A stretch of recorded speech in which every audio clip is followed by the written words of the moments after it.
Salut les gens, j'espère que vous allez bien. Aujourd'hui, moi je voulais vous parler de Kingdom, ou plus précisément de la saison 1 de Kingdom.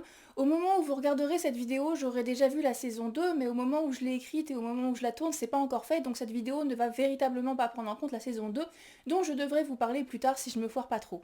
En tout cas, j'avais adoré la saison 1 lors de mon premier visionnage, j'ai à nouveau été scotché à l'écran lors de mon second visionnage, et donc j'avais envie d'en parler.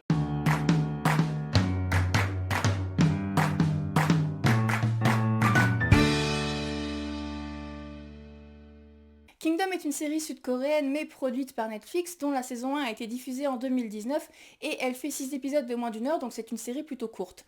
Dedans il y a des tas d'acteurs que j'aime bien dont Joo Ji-hoon, Bae-doona ou encore Kim Sang-ho, et c'est une série d'horreur qui donne dans la catégorie invasion zombie. Dedans on suit plusieurs personnages et en particulier le prince Yi-chang qui est pris dans les luttes de pouvoir et est mis en danger par la grossesse de la reine qui risque de mettre au monde un héritier. Le roi, lui, semble souffrir d'un mal mystérieux, faisant que personne ne l'a vu depuis un bail et que certains le pensent mort. Par ailleurs, une épidémie terrible et surtout foudroyante se propage dans le pays, les morts reviennent à la vie et ont faim de la chair des vivants. Du coup, je voulais me maquiller en zombie pour l'occasion, mais il s'avère que je sais déjà pas foutre du mascara, donc en clair c'était mort. Et à la place, je me suis fabriqué cette magnifique couronne. Comme vous pouvez le constater, il y a un sacré niveau d'artisanat, je suis à peu près aussi douée en couronne qu'en mascara. Je vous rassure quand même, la série est mieux foutue que ma couronne, cela dit oui, j'ai l'intention de la garder sur la tête pendant toute la vidéo. Donc pour revenir à la série, moi c'est vrai que j'ai un faible pour l'horreur, j'ai un faible pour les séries aussi sud-coréennes historiques. Bon en vrai, j'ai un faible pour les séries sud-coréennes, donc attendez-vous à en entendre pas mal parler. Et j'ai un faible pour le casting, et en plus j'ai regardé la saison 1 an je crois après tout le monde. Donc j'étais bien hypée, mes attentes étaient assez hautes, du coup j'avais peur d'être déçue, mais il s'avère que non seulement la saison 1 a été à la hauteur de mes attentes, mais elle les a même surpassées. La série est basée sur ce manga, donc manga parce que les auteurs sont tous sud-coréens, mais le livre se lit dans le sens japonais parce qu'il a d'abord été publié au Japon sous le titre Kami no Kuni, qui en anglais donne Kingdom of the Gods, et en français ça donnerait Le Royaume des Dieux. Comme vous pouvez le constater, Kim Eun-hee, la scénariste de la série, a trempé dans l'écriture de ce manga, dont l'histoire est différente de celle de la série. Dedans, on suit bien un prince héritier, mais il est largement plus jeune que dans la série, c'est un enfant, et un enfant qui fuit pour sa vie parce qu'il a des assassins au cul envoyés par un ennemi politique, et donc il est embarqué dans un voyage assez long à travers le pays, et il est protégé par une sorte de brigand un peu mystérieux et assez badass qu'il a promis de payer grassement. Et ce faisant, il va se rendre compte que son pays est dans un état déplorable, que les gens crèvent la faim, et qu'il y a une sorte d'épidémie qui se propage et qui fait que les morts se réveillent la nuit animés par la faim. C'est un manga plutôt court, donc dans cette édition, en fait, ça représente que cette portion-là, oui, cette portion-là du livre. Là, c'est une autre histoire qui est qui réunit deux des auteurs, mais pas Kim Eun-hee, et qui a rien à voir avec Kingdom, donc je vais pas en parler, même si c'était aussi divertissant à lire, et ça parle aussi de cannibalisme, donc il y a un thème en commun. J'ai aussi noté que j'apprécie beaucoup les dessins de ce dessinateur, et en particulier la façon dont il dessine certains personnages masculins, parce que je suis très superficielle comme ça. J'ai bien aimé lire Kamino Kuni, je trouve que les dessins sont très agréables, ils sont très dynamiques dans l'action, très expressifs, et tout simplement ils correspondent à mes goûts. Et j'ai beaucoup aimé la façon dont c'était construit. Alors après, je lis pas énormément de mangas, donc je suis pas quelqu'un de très bien placé pour faire une analyse de la façon dont le manga est construit. Simplement, j'ai bien aimé le lire, et il y a des planches en particulier que j'ai beaucoup appréciées. Par exemple, cette planche-là, où les personnages sont dans une salle d'archives et se doutent de rien, mais le plan final nous révèle à nous qu'il y a des morts partout. Et donc les personnages sont dans un endroit fermé, sombre, et ils n'ont aucun moyen de différencier le jour et la nuit, et ils sont entourés de morts qui vont s'animer dès que le soleil va se coucher. Je trouve que cette planche est très efficace. Après, je sais pas si j'aurais autant apprécié ma lecture si j'avais lu le manga à l'époque de sa publication, parce que donc l'histoire a été écrite en 2011, le manga a été publié pour la première fois en 2015, et à l'époque on parlait pas d'adaptation, parce que comme le dit Kim Eun-hee dans l'interview à la fin du manga, les reconstitutions historiques ça coûte cher à produire, les histoires de zombies aussi, et donc c'est véritablement en 2017, avec le succès du Dernier Train pour Busan, que la Corée du Sud s'est mise à véritablement produire des histoires de zombies.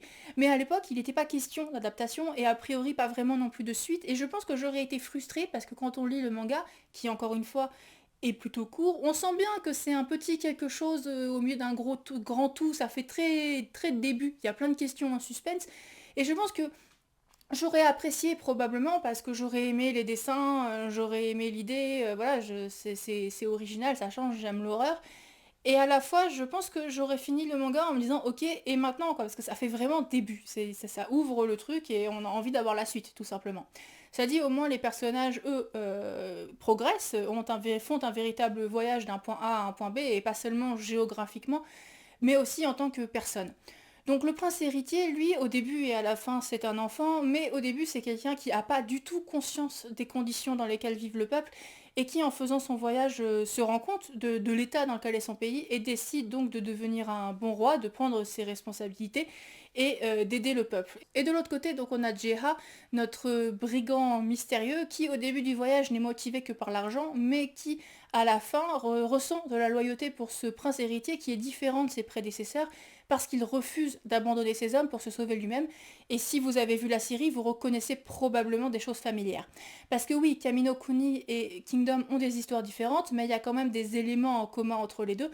Et je vais revenir sur plusieurs trucs le long de cette vidéo, mais néanmoins, je vais lister, c'est peut-être pas exhaustif, mais lister quelques trucs que vous pouvez trouver à la fois dans la série et dans le manga. 1. Une épidémie de morts-vivants, bien entendu. 2. L'époque Choson, même si la date n'est pas spécifiée. 3. Un peuple qui crève la dalle au point d'en avoir recours au cannibalisme, d'où l'épidémie zombie, et Kim Eun-hee disait vouloir écrire sur une époque où les gens avaient tellement faim que cette faim persistait après leur mort. 4. Un prince héritier embarqué dans un long voyage et qui fuit pour sa vie parce que ses ennemis politiques voudraient sa mort. Alors dans le manga, il est largement plus jeune, mais les deux princes héritiers ont une évolution et une prise de conscience similaires. 5. Dans Kamino Kuni, les personnages croisent le chemin d'une doctoresse qui entend bien mettre fin à l'épidémie, et ce personnage rappelle énormément celui de Beduna dans la série. 6. Le personnage de Jeha dans le manga, qui se trouve un membre de la famille royale qu'il pourrait peut-être respecter et suivre, peut faire penser au personnage de Yongshin dans la série. 7. Un discours sur la politique, parce que Kim Eun-hee dit dans l'interview à la fin du manga avoir voulu écrire une histoire qui s'interroge sur le sens de la politique, et donc dans la série comme dans le manga, on a des puissants, des politiciens qui se battent pour le pouvoir sans prendre en compte du tout la vie du peuple, alors que Kim Eun-hee nous dit que la politique devrait se faire pour le peuple, mais en pratique, que ce soit dans la série, comme dans le manga, comme dans la vraie vie bien souvent, c'est pas du tout ce qu'on observe. Et enfin, 8, et je pense que c'est le plus important, ou en tout cas à mes yeux c'est l'essentiel, j'avais dit que je garderais cette couronne sur la tête pendant toute la vidéo, mais honnêtement je crève atrocement de chaud et donc je vais l'enlever, pardon pour la déception. Voilà pour l'essentiel, et donc si vous avez envie de lire Kamino Kuni, je vous y encourage, je pense que c'est une lecture qui vaut le coup, encore plus si vous avez vu et aimé la série, c'est intéressant de voir d'où c'est parti. Après, juste gardez quand même en tête cette idée de frustration que à la fin, bon bah voilà, vous aurez pas de suite, et sur ce, je m'en vais enfin parler de cette saison 1 de Kingdom. C'est une très jolie série, rien que le générique de début est hyper classe et on sent que le budget a été mis, notamment dans la mise en valeur des décors.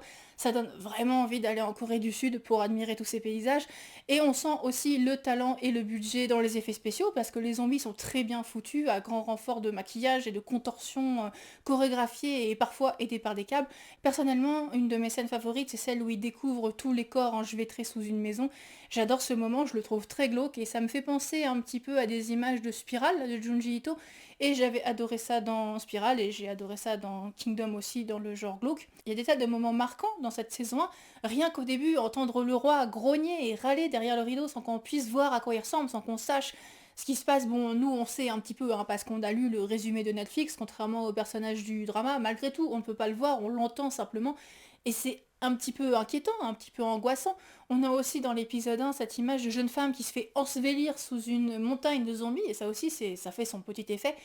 Et alors, je sais pas si je suis une référence parce que je suis un petit peu désensibilisée au gore, mais moi j'ai l'impression quand même que cette saison 1 en tout cas ne se repose pas sur une surcharge de gore pour créer l'horreur, mais à la place joue plutôt sur le malaise. C'est-à-dire que oui, il y a du sang et de la violence, forcément, mais l'horreur vient surtout du malaise de voir des corps qui devraient être morts, être animés de façon pas naturelle, sur le malaise aussi dans l'idée de la consommation de chair humaine, et aussi un petit peu dans le choix de qui mange qui, parce que, alors on le voit pas, mais c'est fortement suggéré, ou qu'une mère dévore son enfant par exemple, donc ça aussi ça choque un petit peu. En fait finalement les scènes les plus angoissantes et les plus flippantes pour moi, ce sont pas tellement celles où les zombies sont actifs parce que là on est plus dans le fun, dans l'adrénaline, dans l'action. Non, ce sont les moments où ils ne bougent pas, où on voit juste les corps entassés. Pour moi ce sont les passages les plus stressants. J'ai aussi été pas mal marquée par la scène où le personnage de Bedounin se rend compte que ses camarades sont en train de manger un de leurs propres morts. Une scène d'ailleurs qui existe dans le manga, même si elle est un petit peu différente. Et il y a aussi tous les moments où on sent que l'épidémie est sur le point de se propager un petit peu plus. J'ai regardé cette saison 1 pour la première fois en juillet 2020 et pour la seconde fois en juin 2021 et je sais pas si vous avez remarqué mais il y a eu une sorte de pandémie un petit peu dans cette période-là. Du reste on n'en est toujours pas véritablement sorti, hein. Et c'était la première fois que j'étais confinée chez moi, pendant longtemps même, pour éviter la propagation d'un virus, avec des alertes sans arrêt pour me mettre au courant de la propagation de l'épidémie, et c'est vrai que ça donnait un caractère particulièrement sinistre à certaines scènes. Bon, mais cette saison 1 de Kingdom, elle est quand même avant tout super fun, hein. Je me suis amusée devant la première fois et je me suis amusée devant la seconde fois. C'est court, c'est soutenu, il y a une tension permanente et aussi pas mal d'action, forcément. Et de l'action que je trouve bien foutue. Elle est percutante, elle est violente, elle est variée aussi. C'est-à-dire qu'on varie les décors, on varie le type d'adversaire également. Et les mises en scène sont suffisamment variées pour qu'on n'ait jamais l'impression de regarder tout à fait la même chose. Enfin bon bref, je trouve que l'action de ce drama est vraiment enthousiasmante, on se prend vraiment au jeu et il y a de l'adrénaline un petit peu tout le temps. Le contexte dans lequel se déroule l'action fait également beaucoup pour la série, forcément. C'est-à-dire que, alors, des zombies en Corée du Sud, on en avait déjà vu dans Le Dernier Train pour Busan, qui était sorti 12 ans avant la saison 1 de Kingdom. On avait même déjà vu des zombies à l'époque Chosun, dans le film Rampant avec Hyun Bin, qui était sorti quelques mois avant la saison 1. Mais ça restait quand même relativement neuf, et donc rien que visuellement ça crée de l'intérêt, parce que c'est nouveau, on n'a pas encore vu ça 1000 fois ailleurs, et puis ça change aussi les personnages, parce qu'on a des personnages qui ont une culture et donc des réflexes un peu différents du type de personnage qu'on va trouver généralement dans ce genre de scénario. Par exemple, il y a une scène où bon, c'est établi hein, qu'il y a des zombies, que les morts vont se réveiller une fois la nuit tombée, et donc un des personnages insiste qu'il faut cramer les corps, il faut s'en débarrasser, il faut les brûler.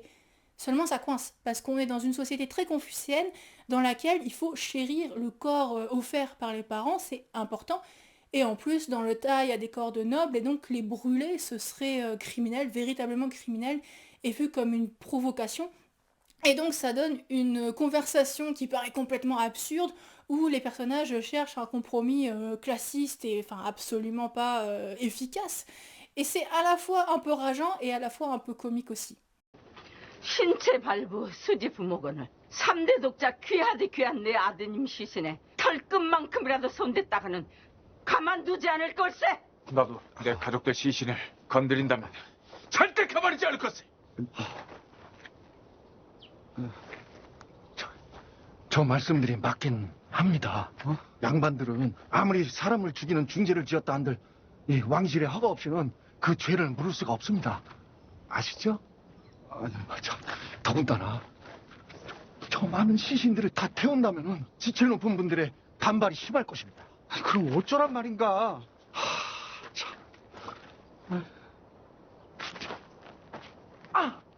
그냥 형것들은 태워버리고 저 사대부 시신들은 예법대로 장례를 잘 치른 뒤에 그 뒤에 아주 깊이 땅 깊이 묻어버리는 게 어떻겠습니까? 아니, 저 많은 시신들 중에서 양반과 청컷을 어떻게 구별한단 말인가?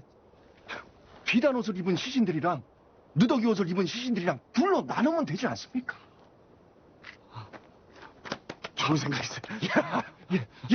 저 둘로 나눠! Les réactions des gens sont différentes, les armes utilisées pour se défendre sont différentes, et aussi l'architecture est différente. Notamment, on a pas mal de murs en papier, ce qui permet de créer des effets très cool avec des ombres qui se dessinent derrière les murs et qui grandissent. Ça permet des moments assez inquiétants, notamment à cause de ces ombres, mais aussi parce qu'on sent bien que les murs en papier contre les zombies, c'est pas ouf comme protection. Je veux dire, c'est pas le genre mur blindé, quoi. Si le zombie veut vraiment traverser, il y a des chances qu'il y arrive et même assez vite.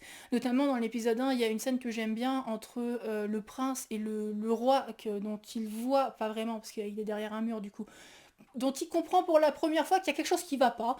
Donc il y a le roi d'un côté, le prince de l'autre, avec entre les deux ce mur en papier, il y a l'ombre grandissante du roi et c'est angoissant parce que c'est ce monstre qui devient de plus en plus gros et qu'on entend encore une fois râler et grogner derrière le mur. et aussi parce qu'on sent bien que le mur va pas offrir une protection de fou, d'autant que dans ce drama, les zombies, ils sont redoutables quand même un petit peu. Ils sont vénères et ils sont redoutables.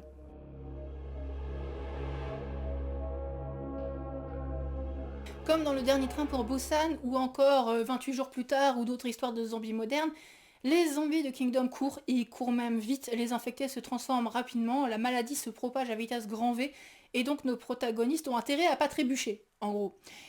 Et à la fois, la série joue sur un contraste entre la rapidité des zombies d'un côté et leur immobilité de l'autre, en introduisant cette règle que les zombies ne bougent que la nuit. La journée, ce sont des cadavres, tout simplement, ce sont des morts qui s'entassent et qui ne bougent pas. Et je trouve que c'est une super idée qui fait beaucoup pour cette saison 1 au niveau de l'horreur. Pourtant, on se dirait instinctivement que les zombies seraient plus redoutables s'ils bougeaient tout le temps, s'ils étaient actifs tout le temps. Et dans un sens, c'est vrai, c'est-à-dire que si les zombies étaient non seulement rapides, nombreux et en plus actifs en permanence, nos personnages n'auraient aucun moment pour se reposer, pour souffler un peu, et donc ils seraient décimés d'autant plus vite. Donc oui, si les zombies étaient actifs tout le temps, ils seraient techniquement plus redoutables pour les personnages. Mais d'un point de vue de l'horreur, faire qu'il y ait des moments où ils sont inactifs, où ils ne bougent pas, ça crée des moments d'attente où on a vraiment le temps de ressentir l'angoisse, de ressentir le stress, au lieu d'être tout le temps dans l'action et dans l'adrénaline permanente. On attend que l'ennemi refasse surface, on attend que le cauchemar reprenne, et l'attente avant la bataille s'avère finalement bien plus rude pour les nerfs que la bataille elle-même. Dans une scène que j'aime beaucoup, on a un personnage qui lui a déjà eu affaire aux zombies, qui essaie d'en persuader d'autres de fuir, quoi. Mais il y a des cadavres partout, et nous on sait, et lui il sait que lorsque le jour sera tombé, ces cadavres vont se relever et commencer à tuer tout le monde, et il essaie de convaincre les autres de fuir, mais forcément personne ne l'écoute, parce que ça paraît invraisemblable comme histoire, et on voit le soleil se coucher, et lui voit le soleil se coucher, et on a envie de leur hurler, mais bougez, mais bougez. Et c'est une scène que j'aime beaucoup, et en fait cette règle que les zombies ne bougent que la nuit, ça crée chaque jour un compte à rebours permanent, on est sans cesse à vérifier la luminosité pour voir à quel moment ça va reprendre. Par ailleurs, on a donc bien ce contraste dont je parlais entre d'un côté l'activité et même la rapidité des zombies, et de l'autre leur immobilité. Finalement, on a les deux parties du mot mort-vivant. La nuit, les zombies courent, ils marchent, ils bougent, ils mangent, et ça c'est le côté donc vivant.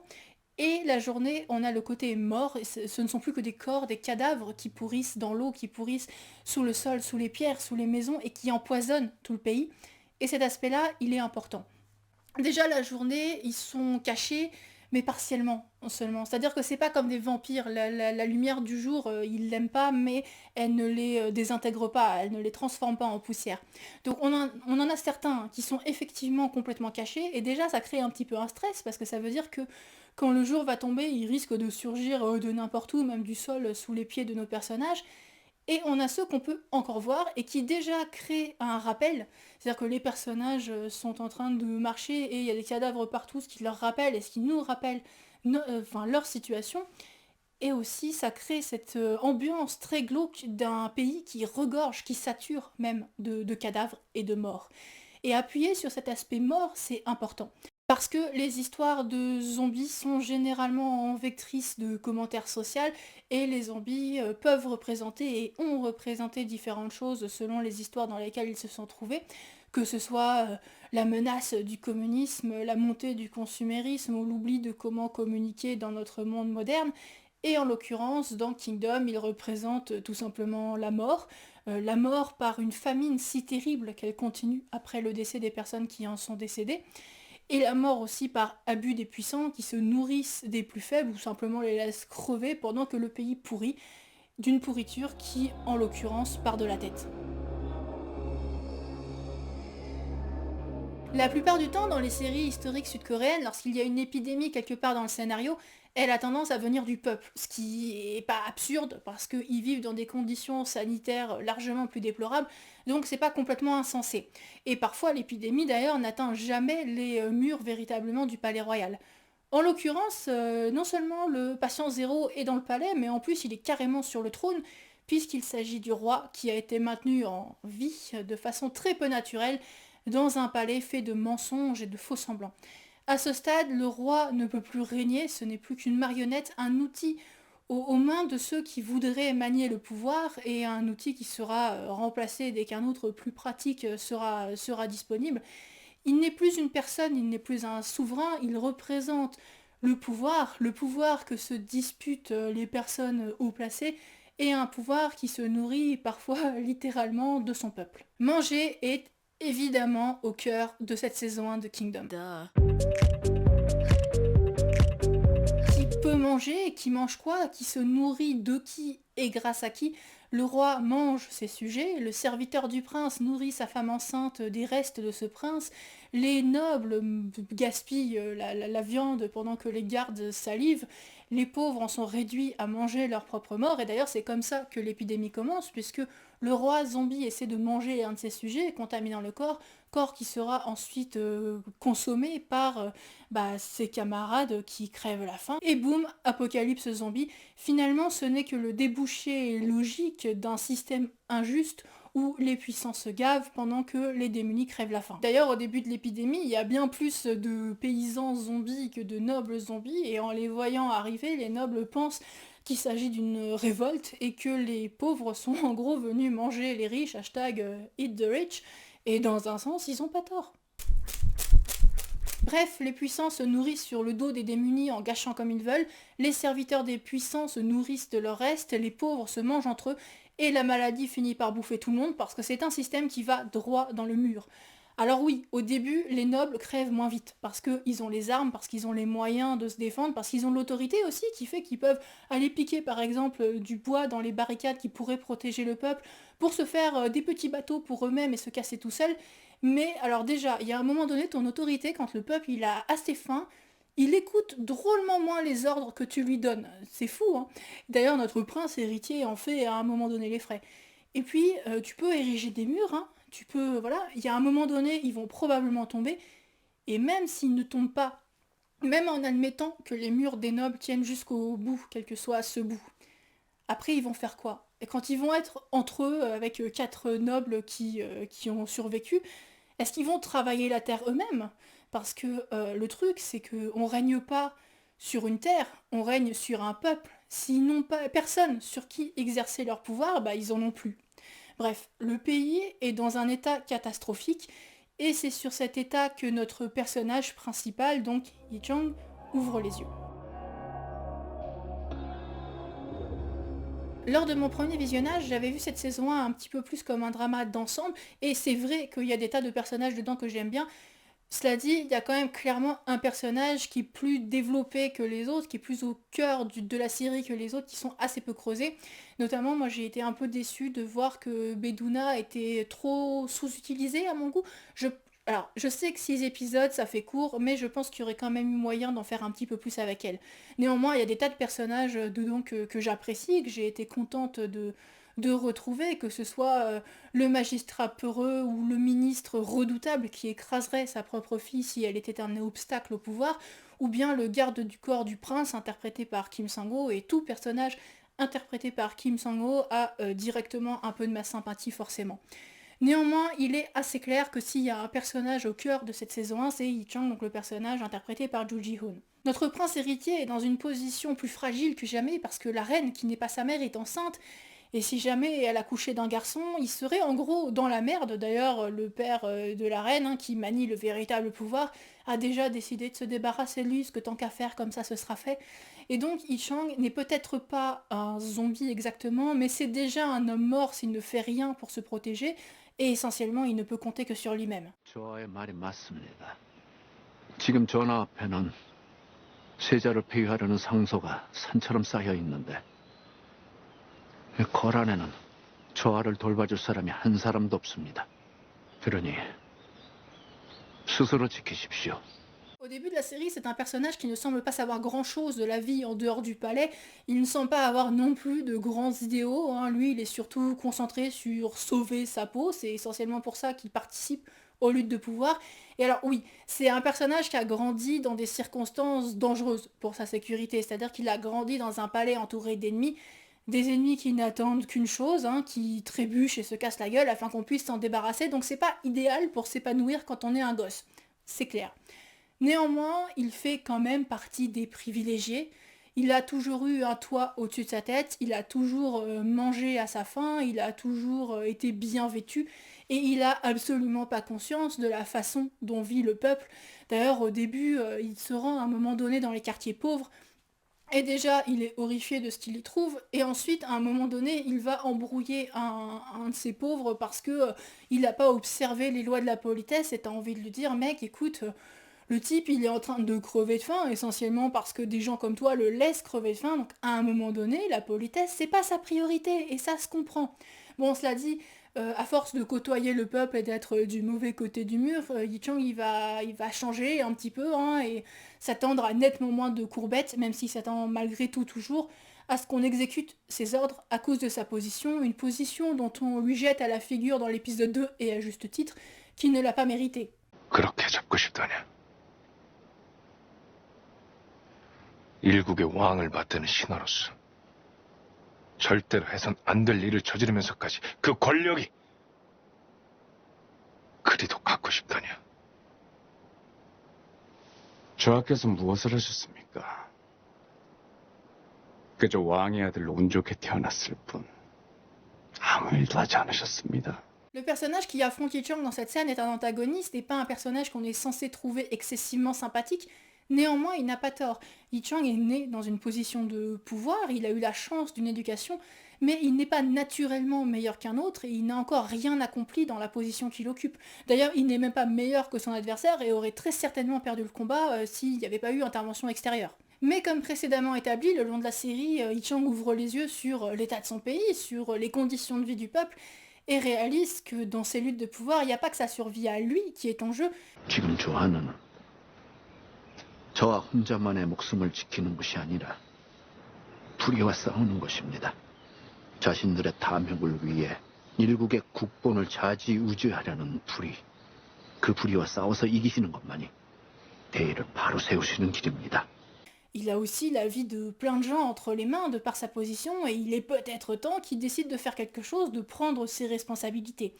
Du coup, au fil des épisodes, c'est le personnage qu'on voit le plus changer, le plus évoluer, pas tellement dans des scènes introspectives, il y en a quelques-unes, mais c'est plus dans l'action, dans les petites décisions ou des grandes décisions qu'il prend pour gérer la crise actuelle. Alors après, c'est pas comme s'il révolutionnait le système non plus, hein. Ça reste un prince qui s'attend à ce qu'on lui obéisse, il remet pas véritablement en question le fait que le job lui revienne, c'est plus que puisque le job lui revient, il décide de le faire bien, de le faire mieux que ses prédécesseurs et que les autres, il veut être différent des autres puissants qui laissent le peuple dans sa misère, lui il veut utiliser son privilège pour améliorer les conditions de vie des gens. Donc voilà, il révolutionne pas le système, mais il essaie de faire mieux et effectivement on le voit évoluer dans ce sens et se faisant gagner le respect et la confiance des gens autour de lui.